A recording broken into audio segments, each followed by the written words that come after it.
Welcome to One Tired Teacher episode 269, the Thanksgiving Read-Aloud that changed everything.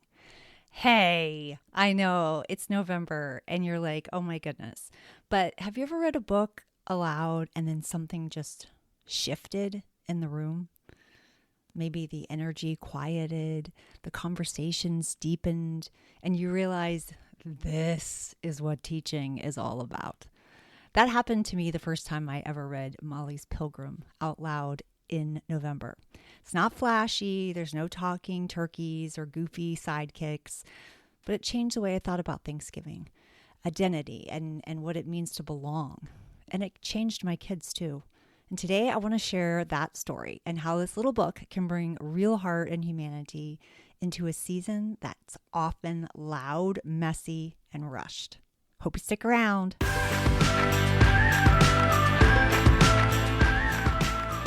Welcome to One Tired Teacher. And even though she may need a nap, this teacher is ready to wake up and speak her truth about the trials and treasures of teaching. Here she is, wide awake. Wait, she's not asleep right now, is she? She is awake, right? Okay. From Trina Debery Teaching and Learning, your host, Trina Debery. Hey, so let's be real. November gets wild. We've got the sugar highs from October. We've got shorter weeks. We've got classroom feast requests. Oh my goodness gracious. That's one of the main reasons I was so happy to leave first grade, was because we didn't do feasts in second grade, thankfully. But it's really easy to feel like we're barely holding on. And often the content gets lost. We toss in fun Thanksgiving books or last minute crafts just to fill the time. But what if we slowed down? I know that sounds crazy, doesn't it? And what if we used one story to make a real impact? That's what Molly's Pilgrim did for me. And I want to say that there's like so much research going on right now about the fact that our kids are not reading books, real books, and that we've got principals asking teachers to just read excerpts or share excerpts or do short stories or whatever. And it makes me so depressed.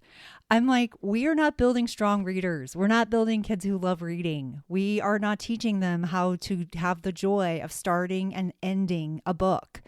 And that is a tragedy. And it's no wonder this is coming out in colleges and coming out in like polls about reading as adults. It's because we only read them short things and like fast little whatever, or like an excerpt from a book. That doesn't give you the whole book. Molly's Pilgrim is a really short chapter book. So it's not super long. It doesn't take weeks and weeks. It's perfect for this time of year. And I remember the first time that I pulled it out.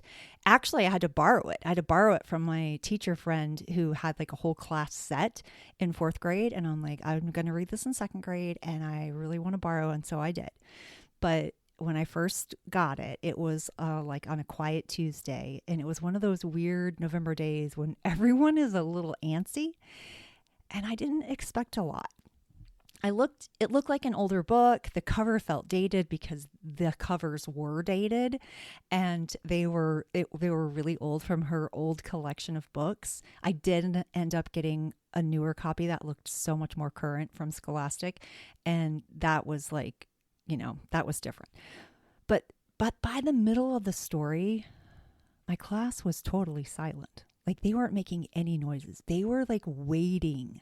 They were holding their breath while I was reading.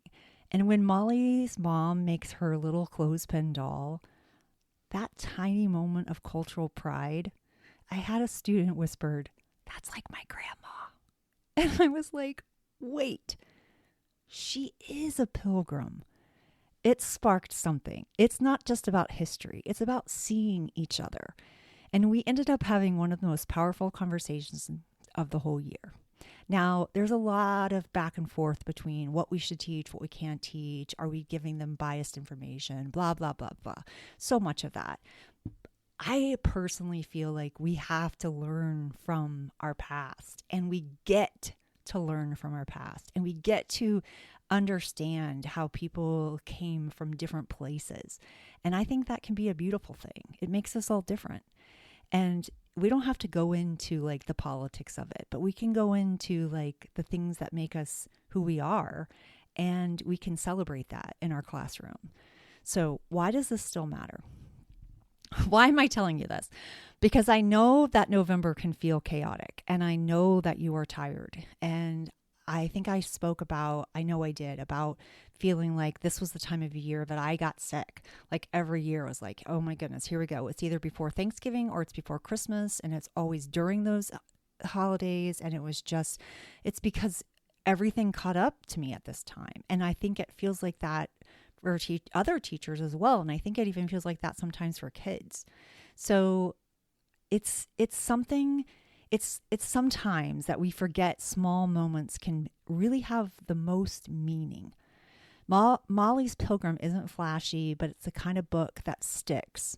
It reminds our students and us that everyone's story matters, that identity belongs in the classroom, and that sometimes a quiet read aloud can do more than a whole week of activities.